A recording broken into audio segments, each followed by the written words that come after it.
Ele nos capacitou para sermos ministros de uma nova aliança, não da letra, mas do Espírito, porque a letra mata, mas o Espírito dá vida.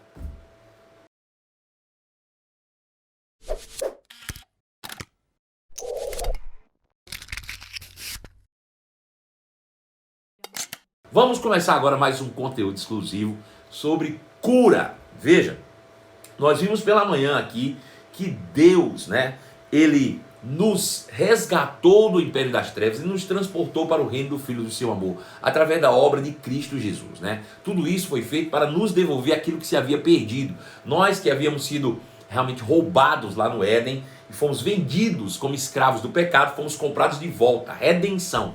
A redenção, Cristo nos compra de volta pelo mesmo preço. O preço que foi pago, a vida do Filho de Deus, a vida de Jesus, o seu sangue derramado no madeiro, nos comprou para Deus. Hoje somos escravos de Cristo Jesus. É por isso que declaramos Ele como Senhor.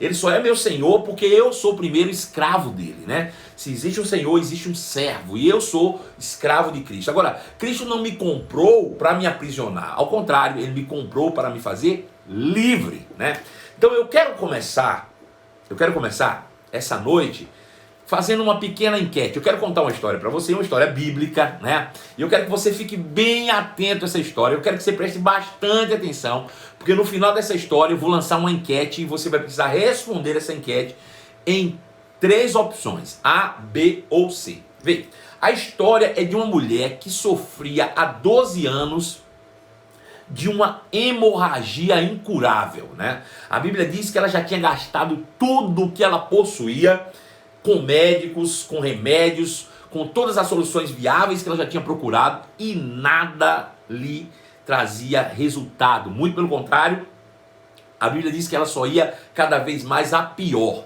Veja, uma pessoa com 12 anos, eu fico imaginando as mulheres no período menstrual aí, elas se sentem realmente desconfortáveis, Existem tantas coisas que são reflexos, desse período, tão complexo, tão realmente delicado das mulheres. Agora imagina uma mulher com 12 anos, 12 anos ela sofrendo dessa hemorragia constante, não para, constante.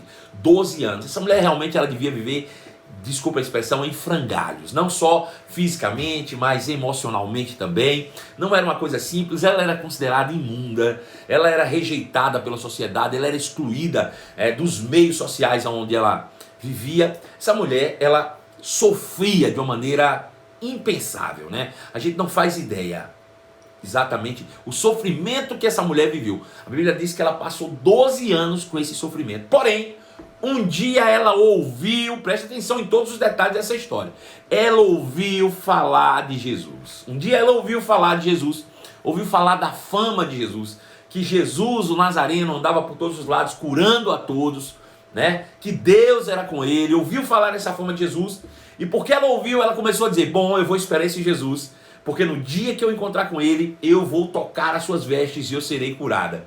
Então ela saiu, partiu atrás de Jesus, e se deparou com a grande multidão que seguia Jesus. Então ela destemidamente entrou no meio daquela multidão, foi entrando e sai gente daqui, sai gente dali, e ela vai se metendo por meio daquele povo, até que ela consegue se aproximar e então toca ali as vestes. E quando ela toca as vestes de Jesus, a Bíblia diz que Jesus então para no meio daquela multidão e diz, espera aí, alguma coisa aconteceu, e começou a questionar, quem foi que me tocou? Quem me tocou? Quem me tocou aqui? E os discípulos disseram, Jesus, você está fora de si. Veja que a multidão te aperta por todos os lados, e como você pergunta quem te tocou, é óbvio que todo mundo aqui está te tocando, é uma multidão tão grande. Jesus disse, não, eu não estou falando desse toque natural, eu estou falando de alguém que me tocou de uma maneira diferente, alguém foi curado no meio dessa multidão, eu tenho certeza que alguém me tocou de uma maneira diferente, porque eu percebi que de mim saiu poder. Então, Jesus, procurando aquela mulher, percebeu que Jesus já tinha descoberto, ela vem humildemente, se entrega ou se coloca aos pés de Jesus, com medo ainda de Jesus a repreender severamente, porque ela estava acostumada a receber essas repreensões da religião, e ela vem e expõe a Jesus tudo que está acontecendo. Jesus, eu estou aqui para te dizer o seguinte, tem 12 anos que eu venho sofrendo, já tinha desistido de viver, não tinha mais jeito para mim. Então eu ouvi falar que você cura, que Deus é contigo, e eu decidi vir por meio dessa multidão e tocar as tuas vestes. E quando eu toquei nas tuas vestes, eu percebi que eu fui completamente curada. E Jesus disse: mulher, a tua fé te salvou. A tua fé te curou. Veja, essa história é bastante conhecida nossa, né? Todos nós conhecemos bastante. Nós não sabemos o nome dessa mulher, nós a chamamos da mulher do fluxo de sangue. Agora, eu quero colocar diante de você alguns detalhes dessa história. Primeiro, existiam praticamente 3 personagens distintos nessa história. A mulher, que a Bíblia não diz nem qual era o nome dessa mulher, essa bendita, a gente não sabe. A gente só conhece ela como a mulher do fluxo de sangue. A gente não sabe quem era uma mulher que estava no meio da multidão. Era uma judia qualquer. A gente não sabe quem era essa mulher, não sabe de que linhagem era ela. Era uma mulher, um fluxo de sangue, que viveu 12 anos sofrendo, padecendo, mas ouviu falar de Jesus. Ouviu, e a fé vem pelo ouvir. E essa mulher então, pela fé, vai lá e toca as vestes de Jesus. E então se vê completamente curada. Bom, essa é uma personagem, a mulher do fluxo de sangue. Quem são os outros personagens? São os discípulos de Jesus, que uma vez que Jesus questiona quem me tocou, eles são rápidos em dizer: peraí, Jesus, todo mundo te tocou. Como você pergunta quem me tocou? É óbvio que todo mundo te tocou. Estes acompanhavam Jesus de perto, eram chamados de discípulos. Estes herdaram de Jesus algo posteriormente. Naquele momento ali, eles eram discípulos, estavam em volta o tempo inteiro de Jesus. E o terceiro personagem dessa história é o próprio Jesus, do qual dele saiu poder para curar, né, aquela mulher. Então veja, e os outros eram os figurantes que estavam por ali, né? Aquela multidão de gente que buscava também cura. Tinha muitos curiosos também naquela multidão, então são figurantes. Então veja, nós temos aí 3 personagens. A mulher do fluxo de sangue, que foi completamente curada pela fé. Os discípulos que seguiam bem de perto a Jesus e o seu ministério. E o próprio Jesus, do qual dele saíra poder para curar aquela mulher. A minha pergunta para você, para a gente começar a entrar aqui nas Escrituras Sagradas, é a seguinte: com qual desses 3 personagens nós, a Igreja de Jesus, devemos nos identificar hoje? Pergunta: qual desses 3 personagens nós, a Igreja de Jesus, devemos nos identificar hoje? Letra A mulher do fluxo de sangue, que ouviu falar de Jesus e pela fé foi lá e tocou-lhe as vestes e foi curada. B, os discípulos que estavam ali e andavam ao lado de Jesus, sempre acompanhando-o de perto. C, Jesus, o Filho de Deus. Qual dos 3 personagens nós devemos nos identificar com ele? Veja, José Mesquita disse que é a mulher do fluxo de sangue, ao passo que Gilson disse Jesus. Marlene Val também disse a mulher. Cristina Monteiro diz C. Vitória Calixto diz que é Jesus. Aninha diz C. A Cris Lima diz Jesus. A Gisele, ou Gise, Jesus, parece que a letra C está na frente, né? Alguém ainda colocou letra A. Pois bem, é isso que a gente precisa ter em mente, e talvez seja essa questão que muitas vezes impede a gente de receber ou de viver a plenitude daquilo que Deus nos chamou para ser e fazer. Porque você não vai receber nada além daquilo que você acredita ser. Essa é a questão, né? Por quê? Porque ainda que nós, assim como aquela mulher um dia recebemos da parte de Jesus salvação, hoje nós já somos salvos. Então, letra A está completamente eliminada. Nós não podemos nos comparar com uma mulher do fluxo de sangue, porque ela não era crente e ela correu atrás de Jesus e por meio da sua fé alcançou salvação. Nós já somos salvos. Esse também não é. Bom, poderia estar entre a letra B, que são os discípulos, poderia estar entre a letra C, que é Jesus. Porém, Paulo diz em Romanos, capítulo de número 8, verso de número 28, ele diz que todas as coisas cooperam para o bem daqueles que amam a Deus, daqueles que foram chamados segundo o seu propósito, porque aqueles que de antemão conheceu, também Deus os predestinou para serem conforme a imagem do seu Filho Jesus. Então veja, nós estávamos no mundo e fomos redimidos por Cristo. Fomos resgatados do império das trevas e transportados para o reino do Filho do seu amor. Para isso foi necessário que Jesus morresse na cruz do Calvário, se entregasse por nós. Veja, a Bíblia diz que Deus amou o mundo de tal maneira que deu o seu único Filho, para que todo que nele crê não pereça, mas tenha a vida eterna. Veja, Deus precisou entregar Jesus na morte, para depois ter um resultado da sua entrega. Jesus, quando estava prestes a morrer, ele disse: eu sou como um grão de trigo. Se o grão de trigo cai na terra e não morre, fica ele só. Mas se o grão de trigo cair na terra e morrer, ele vai gerar muitos grãos iguais a ele. O que Jesus estava dizendo? Que uma vez que ele morresse por nós, na sua ressurreição, ele já não seria o unigênito, mas agora o primogênito dentre muitos irmãos iguais a ele. Então nós somos redimidos, na verdade, para sermos exatamente como Jesus é. Então, pelo poder da ressurreição, Jesus ressuscita como o primeiro ou o novo Adão de uma nova criação. E a partir dele, todos nós que o recebemos como Senhor, recebemos poder para sermos feitos iguais a ele ou filhos de Deus. Então hoje, na real situação, nós somos comparados ao Cristo, ao Jesus. É exatamente isso que tem que estar em sua mente. Agora eu te pergunto, se nós somos gerados por Deus, predestinados para sermos iguais a Jesus, se nós estamos hoje nessa condição terrena de iguais a Jesus, eu te pergunto, Jesus precisava ser curado? Não. Então nós hoje recebemos a redenção para levar a redenção a outros. Da mesma forma, recebemos a cura para levarmos a cura a outros. Essa é a ideia de Deus agora. Portanto, passamos a partir desse momento a ter uma grande missão. Nós temos hoje uma grande missão. Aleluia. Qual é a missão que nós temos hoje? Continuar ou dar sequência ao ministério que Jesus começou na terra. Agora veja, como eu poderia dar sequência ao ministério que Jesus começou na terra se eu não me visse como ele era? Veja, às vezes a gente diz assim, não, mas Jesus só fez isso porque ele era filho de Deus. E a gente é filho de quem? Porque a Bíblia diz que a todos quanto receberam Jesus como Senhor, a saber, a todos os que creram em seu nome, estes também receberam poder para serem feitos filhos de Deus. Hoje, nós somos filhos de Deus mediante o poder do Espírito.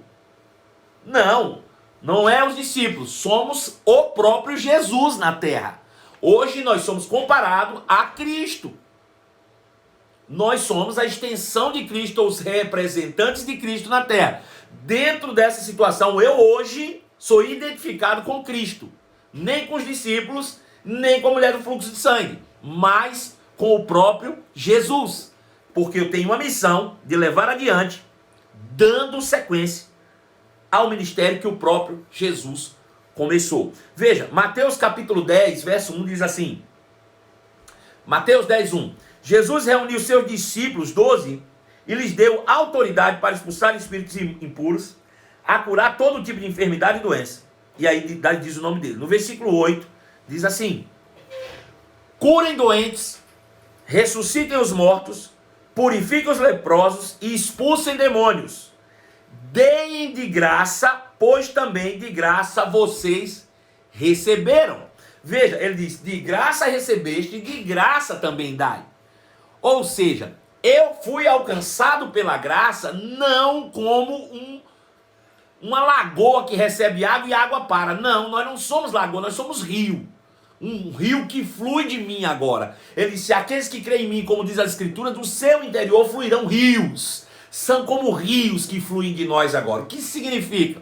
Que aquilo que nós fomos alcançados pela graça, nos tornamos agora dispenseiros dessa mesma graça.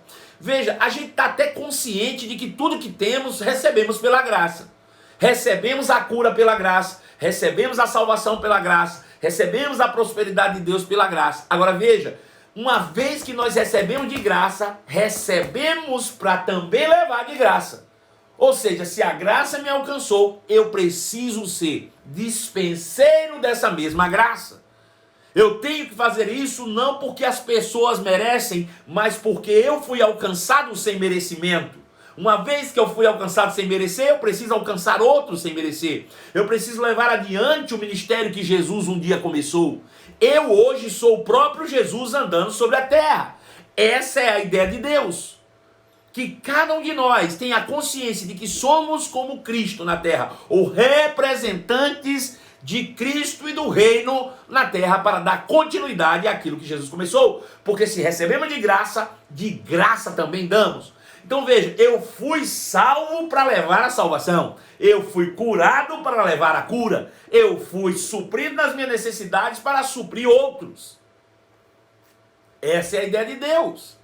Aleluia. Se eu me vejo como a mulher do fluxo de sangue, eu estou me vendo a vida inteira como alguém que só vive precisando, pedindo, necessitando.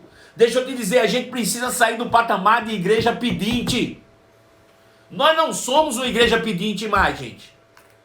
Aleluia. A gente tem que sair desse patamar de me dar, do espírito de dadá. Pai dá, pai dá. Isso é um espírito de dadá, né? Hoje nós temos que entender que nós, em vez de sermos pedintes, nós somos a solução do problema. Nós somos a resposta de Deus para a humanidade. Nós somos a resposta de Deus para aqueles que precisam de cura. Nós é que somos isso hoje. Aleluia. Somos nós os dispenseiros dessa mesma graça. Enquanto a minha mente ficar com essa mente pequena de pedinte, irmãos. Sabe, a gente acha que Deus tem prazer em a gente ser essa síndrome de eternamente dependente. Não que nós não sejamos dependentes, me entenda. É uma síndrome que se diz assim: ah não, vou fazer Deus, ó Deus, ó, eu preciso tudo de você. Imagina uma coisa. Se eu chegasse na igreja hoje com Pedro, meu filho, ele tem 17 anos. Se eu chegasse num culto com ele no colo, nos braços, você não ia achar estranho? E eu não ia. E eu não ia achar estranho se eu entrasse com Pedro nos braços. O que é que você ia pensar se você me visse entrando com Pedro, 17 anos, nos braços? Você ia achar o quê? Me fala aí. Qual seria a sua impressão se você chegasse no culto domingo e me visse entrando na igreja com Pedro, com 17 anos, no colo, nos braços? Você ia achar o quê? No mínimo. O quê? Ia achar estranho. Estranho. Mas ia achar que isso era o quê? O que estava acontecendo? O que ia passar pela tua cabeça? Está doente. Rapaz, Pedro está doente, só pode. Aí imagina, você acha que... Começa a ver essa cena, eu estou entrando com Pedro no colo, 17 anos. Aí quando eu chego na frente lá da plataforma da igreja, eu coloco ele, aí ele se coloca de pé e começa a glorificar a Deus. O que você vai pensar? Foi curado. Rapaz, um milagre instantâneo. O pastor entrou com Pedro no colo, 17 anos, e de repente, quando botou ele lá, ele pulou e saiu correndo. O povo ia glorificar, dizer, um milagre aconteceu lá na igreja. Aí você ia conversar com Pedro, e disse: Pedro, meu filho, o que é que tinha com você, que você entrou no colo do seu pai? E Pedro ia dizer: não, é porque papai me ama. Papai me ama e eu sou dependente totalmente de papai. Você ia achar isso normal? Vamos ser sinceros. Você ia achar isso normal? Que Pedro entrou no meu colo porque eu o amo e ele quer ser totalmente dependente de mim. Isso é normal? Não é normal, não. Não é normal, não.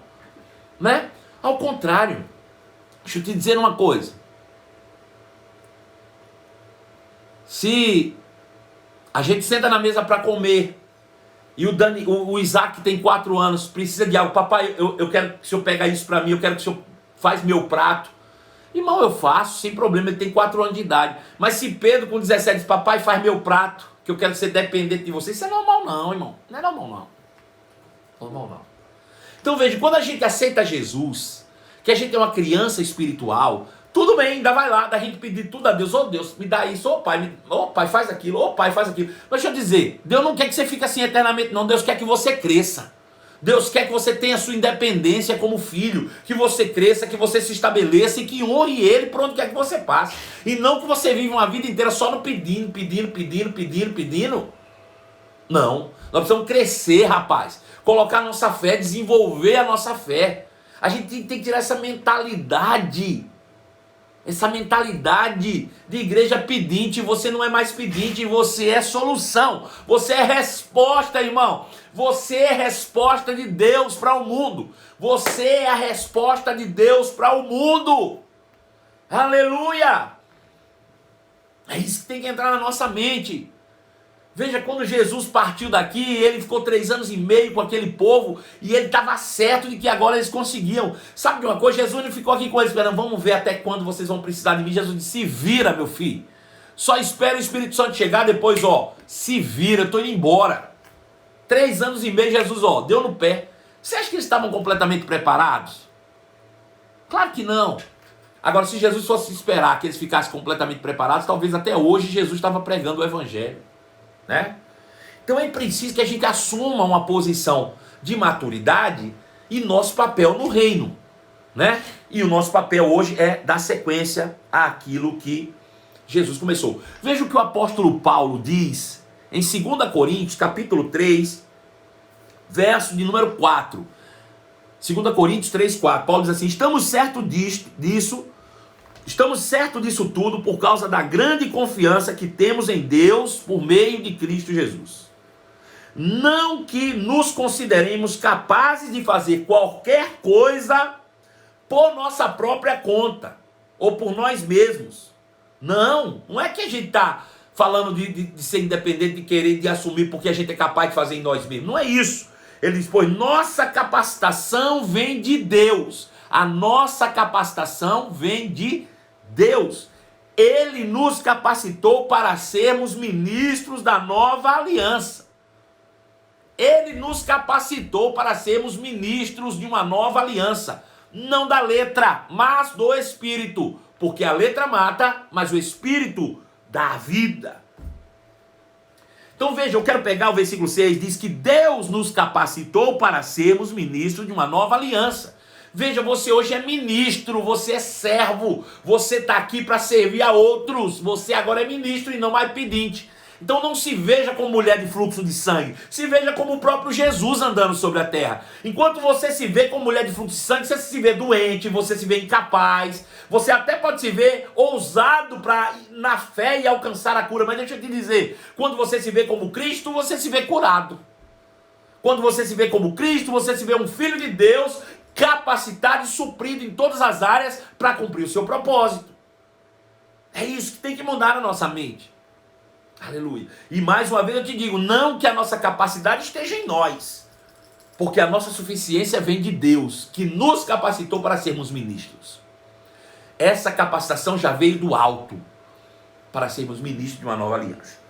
Então vejam, João capítulo 14, verso 12 diz, Jesus, eu lhe digo a verdade, quem crê em mim fará as mesmas obras que eu tenho realizado, e até maiores, porque eu vou para o Pai. Jesus estava falando, né, sobre ele estar no Pai, o Pai está nele, e os meninos ficaram admirados. E ele disse, vocês estão admirados com isso? Deixa eu falar a verdade para vocês. Eu estou indo para a glória, e vocês vão ficar aqui. E vocês vão fazer as mesmas obras que eu faço, e obras maiores farão. Veja, ele não disse, olha, eu estou indo para o Pai e vocês vão ficar aqui correndo atrás de alguém que possa curar vocês. Ele não disse isso não. Ele disse, vocês estão aqui para fazer as obras que eu faço. Olha que interessante. Você acha que Jesus estava brincando? Você acha que Jesus estava falando de alguém que não tivesse capacidade de fazer? Ele disse, em verdade vos digo, vocês farão as mesmas obras que eu faço, e obras maiores ainda farão. Ou seja, de uma forma diferente, Jesus estava dizendo, deixa eu dizer uma coisa para você, eu estou indo para o céu, eu estou indo para a glória, vou me assentar lá do lado do meu Pai, de lá eu vou ficar intercedendo por vocês, vou enviar o Espírito Santo para a terra. Agora deixa eu te dizer, não vai acabar mais não, meu filho, a igreja não vai acabar porque eu estou indo para a glória não, ao contrário, ela vai crescer na mão de vocês.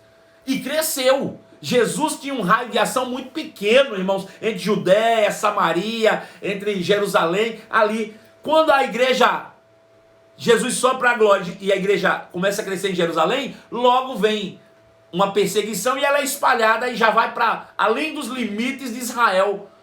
Vai para o mundo inteiro. É claro que na mão dos discípulos cresceu muito mais do que na mão de Jesus.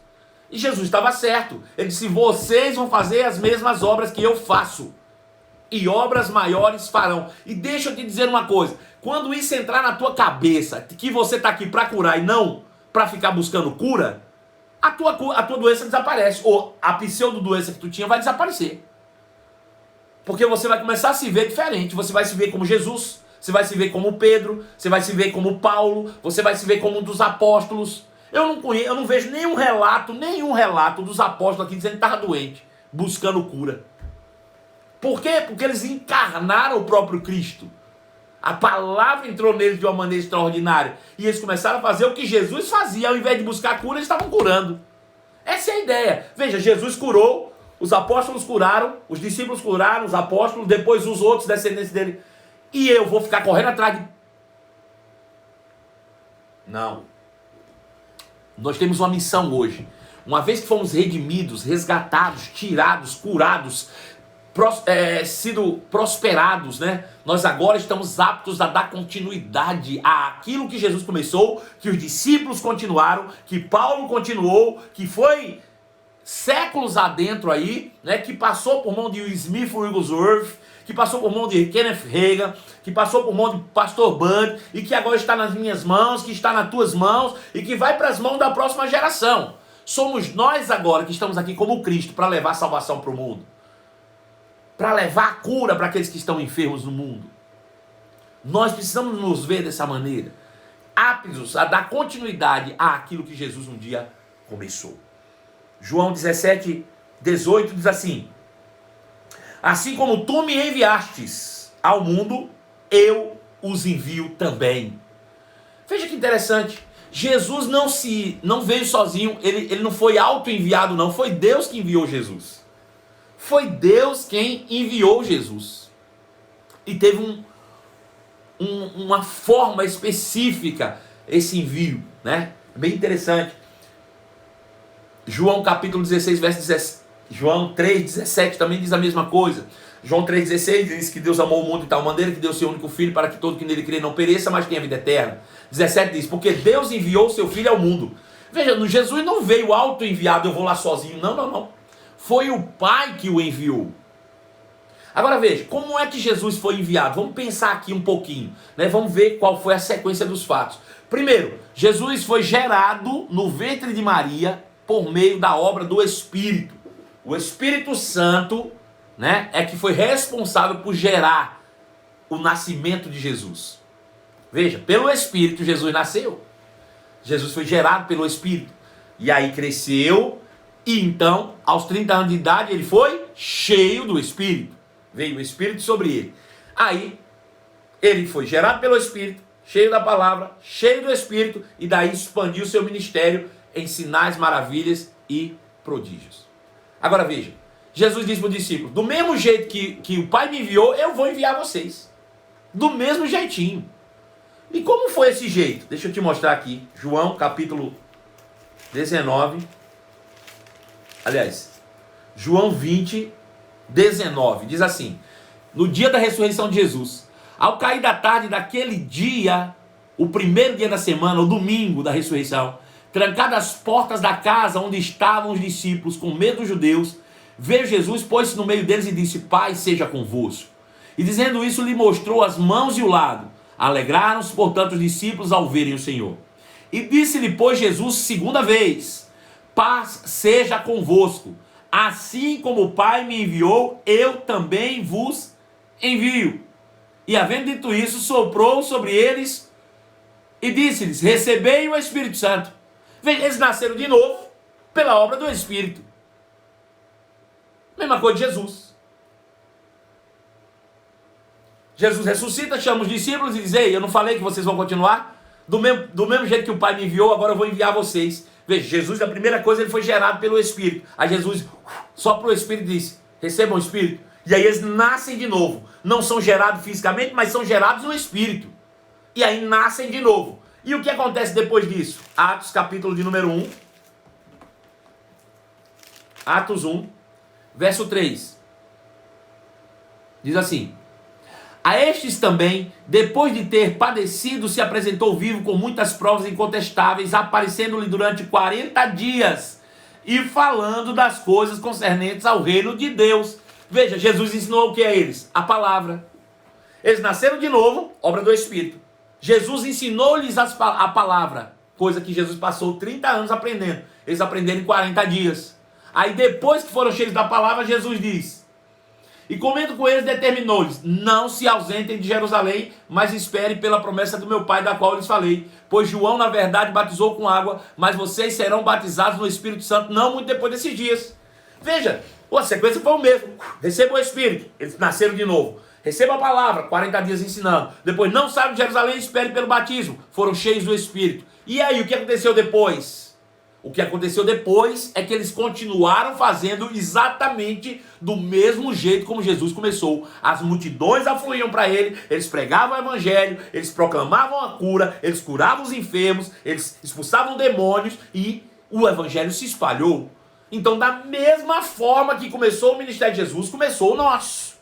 Da mesma maneira, você foi nascido de novo pelo Espírito. Você tem recebido a palavra, você já recebeu o Espírito Santo e agora falta o quê? Você sair por aí testemunhando a Cristo, pregando o Evangelho e levando cura e libertação para aqueles que estão cativos no mundo. Sabe qual é o problema? É que a gente diz: rapaz, estou apto para orar por cura. Aí a gente quer ir para a igreja. Mas na igreja não tem doente. Na igreja está todo mundo curado. Entendeu isso? Vai para o mundo. Prega o evangelho. Ah, mas o povo lá no mundo é difícil, eles não querem aceitar o evangelho. É porque o evangelho que a gente está pregando é evangelho sem poder. Prega o evangelho com poder e você vai ver se as pessoas não vão se converter. Deixa eu te dizer, Pedro, cheio do poder do Espírito, ele ia subindo para Jerusalém. Quando chegou na frente da porta formosa, colocaram um paralítico de frente dele. O que é que ele fez? Eu não tenho ouro, eu não tenho prata, mas o que eu tenho eu te dou. Em nome de Jesus, levanta e anda. Pegou no braço do camarada e botou ele de pé. O cara se consertou as pernas, na mesma hora ficou curado. 5.000 pessoas se converteram. Aí o que a gente faz se fosse a gente hoje? Encontra alguém na rua pedindo esmola, doente paralítico. A gente diz: olha, eu vou trazer uma cesta básica para você.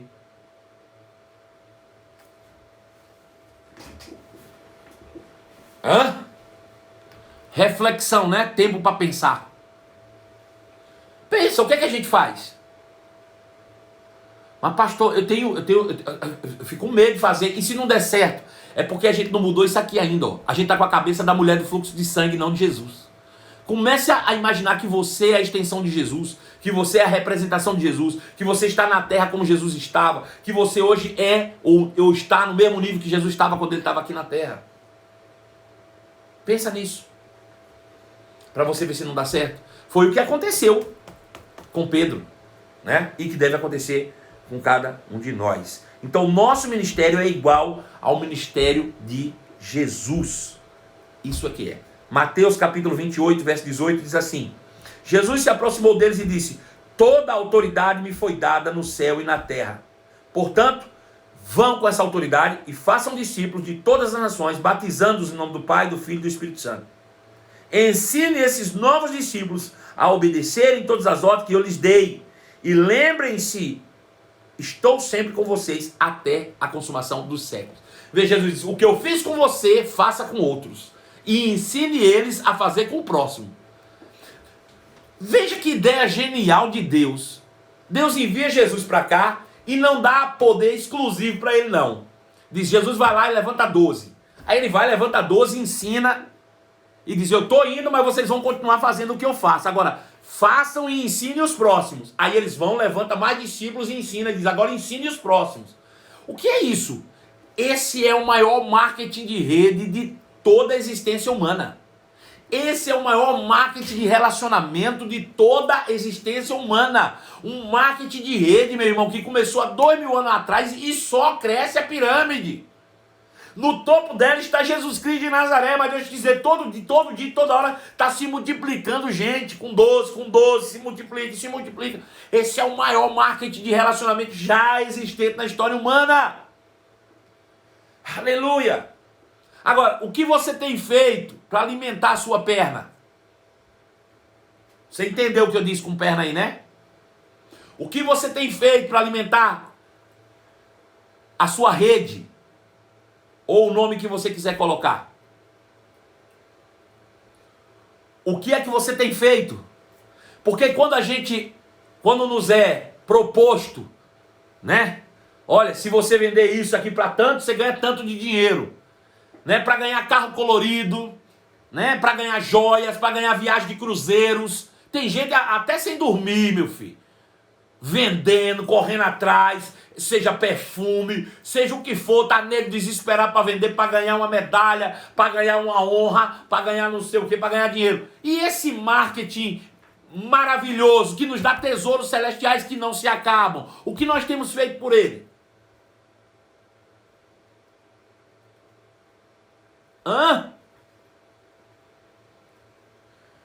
Em troca de carro colorido, tem gente que está disposta a dar até a própria vida, né? Carro rosa, em troco de viagens, de cruzeiros, de grana, bufunfa, din-din, a gente investe tudo. E esse marketing de rede aqui que Jesus inaugurou, que nos dá galardão celestial, um tesouro para a eternidade, o que é que nós temos nos empenhado nele? Louvado seja o nome de Jesus. Vamos analisar nossas prioridades. Será que nós entendemos mesmo o Evangelho? Será que nós estamos entendendo qual é o nosso papel nessa cadeia? Será que nós estamos entendendo qual é o nosso papel dentro dessa corporação? Será que a gente está se vendo mesmo como deveria? Ou a gente está ainda se vendo como a mulher do fluxo de sangue? Aleluia.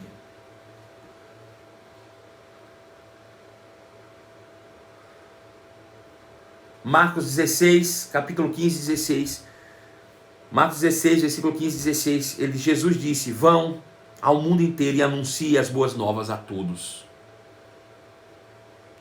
Quem crê e for batizado será salvo, mas quem se recusar a crer será condenado. Os seguintes sinais acompanharão aqueles que creem: em meu nome expulsarão demônios, falarão novas línguas, pegarão serpentes sem correr perigo algum. Se beberem algo venenoso, não lhes fará mal. Colocarão as mãos sobre os enfermos e eles serão curados.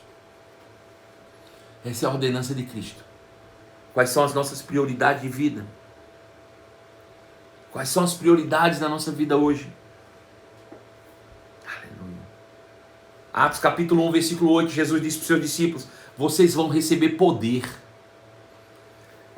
quando o Espírito Santo descer sobre vocês, e serão minhas testemunhas em toda parte, Jerusalém, em toda a Judéia, em Samaria e até os lugares mais distantes da terra. O que é ser testemunha de Jesus? Quem de vocês recebeu o batismo no Espírito Santo? Ou seja, quem de vocês recebeu poder? Quem de vocês recebeu poder? O Espírito Santo. Quem de vocês aí já recebeu poder do Espírito do alto? Eu vou ler de novo o que ele diz: vocês receberão poder quando o Espírito Santo descer sobre vocês e serão minhas testemunhas. Qual é o objetivo de você ser batizado no Espírito? Qual foi o objetivo de você ter recebido poder? Sabe, o Espírito Santo não é animador de auditório. O Espírito Santo não é um animador de auditório. O Espírito Santo é poder de Deus para testemunhar que Jesus está vivo. Não é para diversão dos crentes. É para a esperança dos perdidos. O Espírito Santo, ser cheio do Espírito, Não é para diversão do crente no meio do culto do Espírito, para ficar pinotando, botando a mão e caindo rodando. Não, não. Isso tudo é bom e é lícito, é gostoso. Eu gosto também de andar no fogo do Espírito. Mas tem um propósito, e o propósito é testemunhar de Cristo. Com sinais, maravilhas e prodígios. Isso está para mim, para você, qualquer um crente. Não precisa ter um dom especial, não precisa ter um chamado ministerial. Qualquer crente cheio do Espírito, qualquer crente que recebeu o batismo no Espírito Santo está apto a fazer essas coisas que Jesus disse: curar enfermos, expulsar demônios, libertar os cativos, pregar o evangelho, proclamar Cristo, testemunhar, fazer com que esse marketing poderoso se multiplique de uma maneira ainda mais veloz, ainda mais rápida, para que o mundo não pereça, para que o mundo não vá para o inferno. Cabe a mim, cabe a você. Deixa eu te dizer, na hora que você entender que você é resposta, você vai esquecer dos seus problemas. Seus problemas vão desaparecer quando você entender que você é resposta. Aleluia.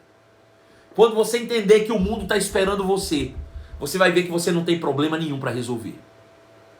Nenhum. Aleluia. Aleluia. Louvado seja o nome de Jesus. Louvado seja o nome de Jesus para sempre. Aleluia.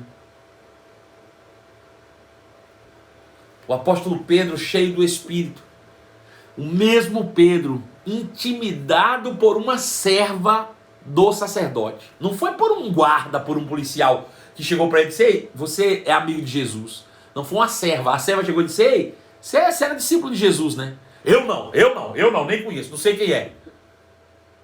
Medo, Pedro estava com medo de uma serva.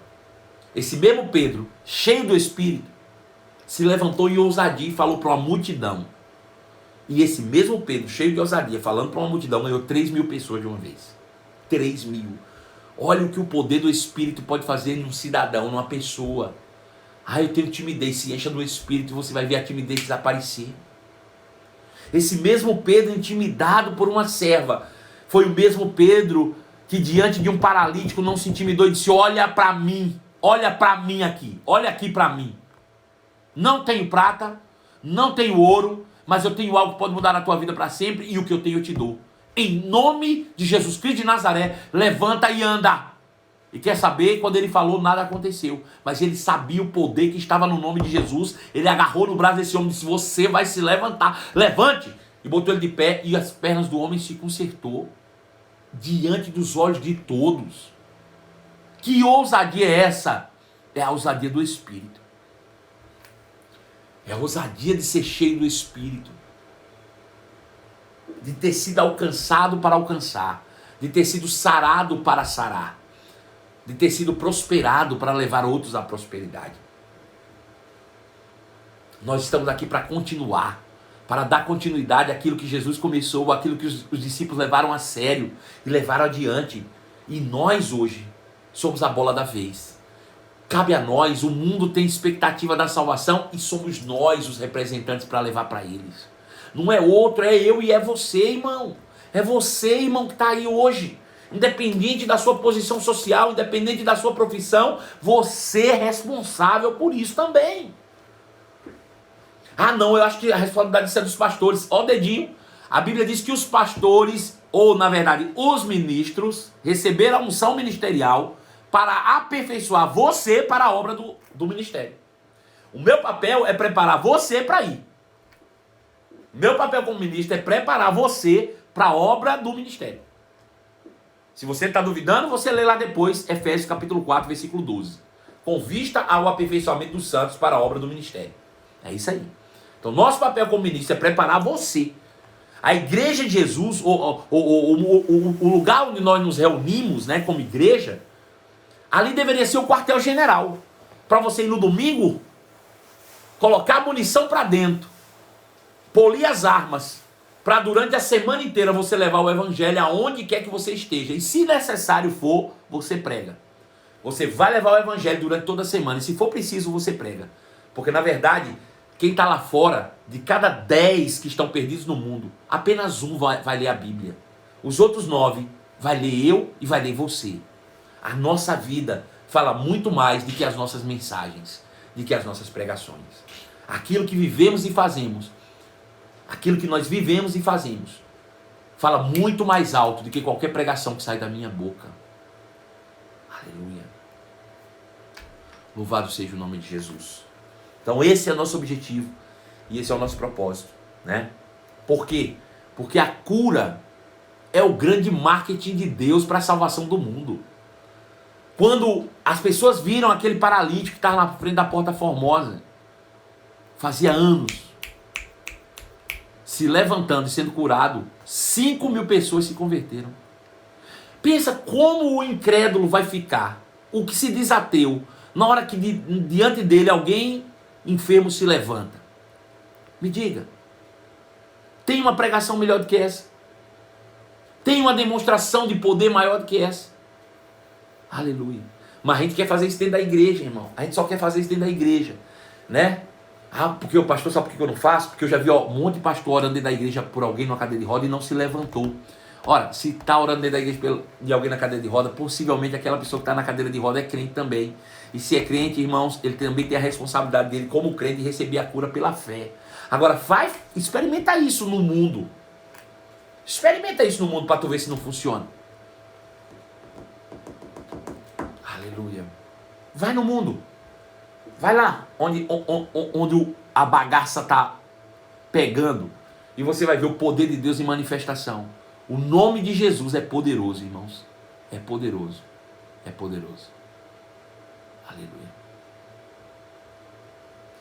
Alguém está me perguntando aí, tem que ser capacitado para pregar. Irmãos, se você for cheio do Espírito, Jesus disse, meu irmão, seja cheio do Espírito, ouça a palavra e vai.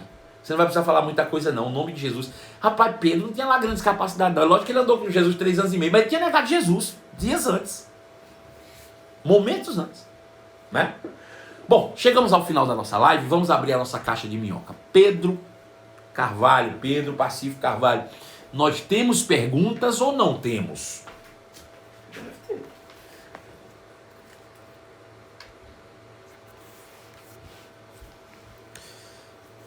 Pastor, e para quem não é batizado no Espírito Santo? Se você não é batizado no Espírito Santo, receba o batismo no Espírito Santo. Essa é a única capacitação que você precisa de fato para testemunhar a Cristo, né? Um crente sem batismo no Espírito Santo, irmãos, é um crente sem poder, né? O batismo no Espírito Santo não é uma opção, é uma necessidade urgente para todo crente. Eu fiz um estudo aqui, né, de uma semana inteira sobre o Espírito Santo e os seus dons. Todas essas lives estão no meu canal no YouTube, Portal Marcelo Carvalho. Vai lá, neles inclusive, em um dia lá, eu pregando, eu tive uma direção do Espírito e pessoas foram batizadas pela internet.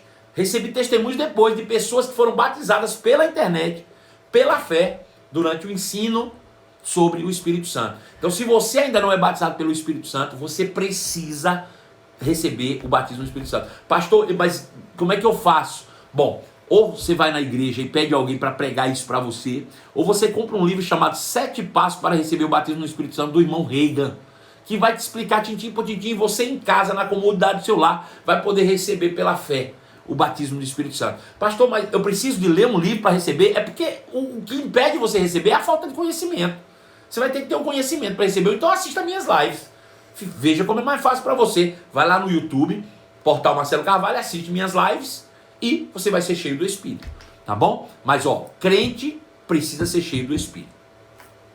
Veja, deixa eu tocar em mais um assunto aqui. O apóstolo Paulo, ele entendeu tão bem isso, que a Bíblia diz que ele foi a Éfeso, e quando ele chegou em Éfeso pela primeira vez, ele encontrou um grupo de pessoas reunidos, e ele chegou nesse grupo de pessoas, e a primeira coisa que ele fez, parece que ele nem deu a paz do Senhor direito não, ele já chegou dizendo assim, ei gente, vocês receberam o batismo no Espírito Santo quando creram? E o povo disse, o que, Paulo? Eles receberam o batismo no Espírito Santo quando creram, e ele disse, eu nem sei que existe batismo no Espírito Santo, o que é isso? Ele disse, vocês foram batizados em quê? Ele disse, nós fomos batizados no batismo de João. Ele disse, não, o batismo de João já passou, meu filho. João batizava anunciando aquele que estava por vir. Era Jesus, ele já veio, já morreu, já ressuscitou. E disse que João batizava com água, mas ele batiza com o Espírito Santo. A Bíblia diz que eles creram, Paulo impôs-lhes as mãos e eles foram batizados em nome de Jesus, falaram em línguas e profetizavam. Todos eles. Por que Paulo fez isso tão rapidamente? Porque Paulo sabia que era necessário. Esse marketing de rede só funciona com poder. Então o poder, ele se manifesta por meio do batismo. Receba o batismo no Espírito Santo. Você está capacitado em poder para poder testemunhar de Cristo. Próxima pergunta, Pedro.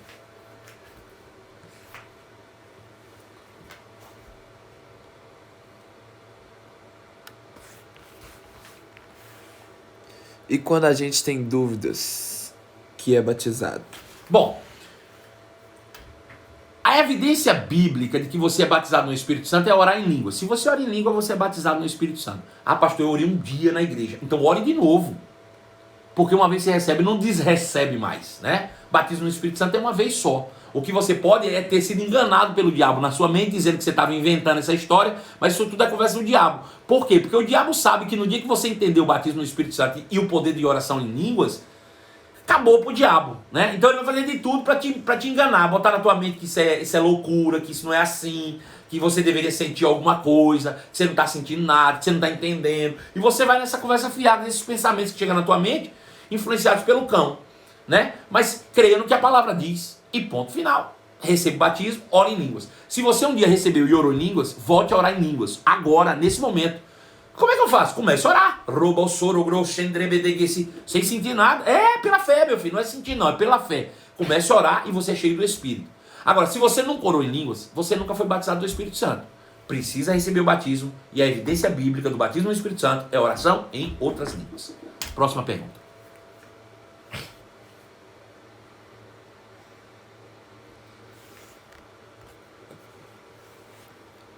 O poder que recebemos para ser feitos filhos de Deus, mencionado em João, não seria no sentido de posso?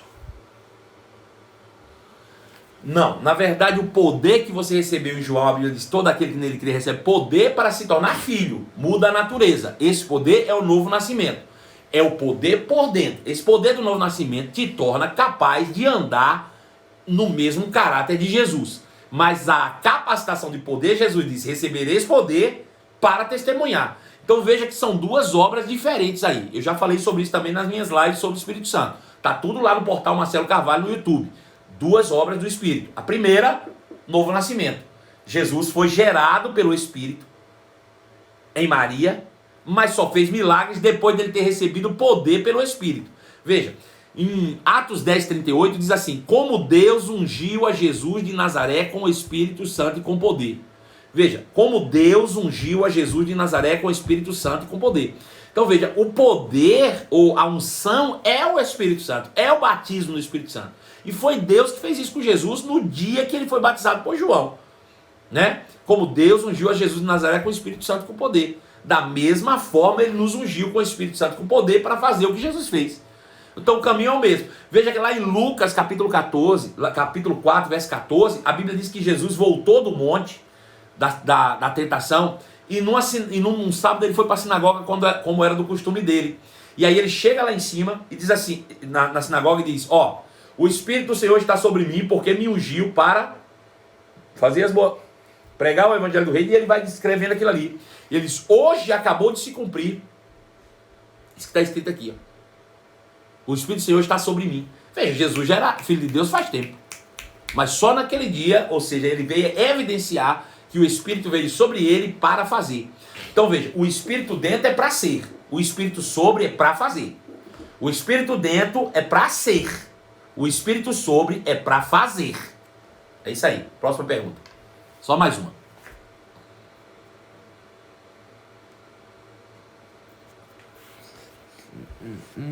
Eu começo a orar e começo a falar em línguas. Será que tenho que falar outras coisas? Não consigo pedir mais. Não, só ora em língua, ora em língua, ora em língua, ora em língua. Quanto mais você orar, irmãos, a Bíblia diz que você não entende. Mas não importa, porque quando você ora em língua, você fala com Deus e não com homens. Deus te entende. E você está sendo edificado cada vez que você ora em línguas. A Bíblia diz que a oração em línguas edifica você mesmo. Então você ora em línguas e te capacita em poder, te enche de ousadia, te deixa destemido, te faz manifestar. A oração em outras línguas ou o batismo no Espírito Santo abre as portas para os dons do Espírito.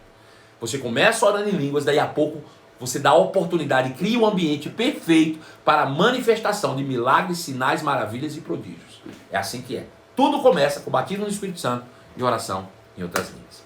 Gente, chegamos até aqui, final de mais uma live. Amanhã pela manhã, 11 horas da manhã, todo dia tem live, de 12 em 12 horas. Você é meu convidado especial e amanhã a gente dá sequência, continuidade ao nosso tema que é cura divina. Beijo no seu coração e até logo mais, em nome de Jesus.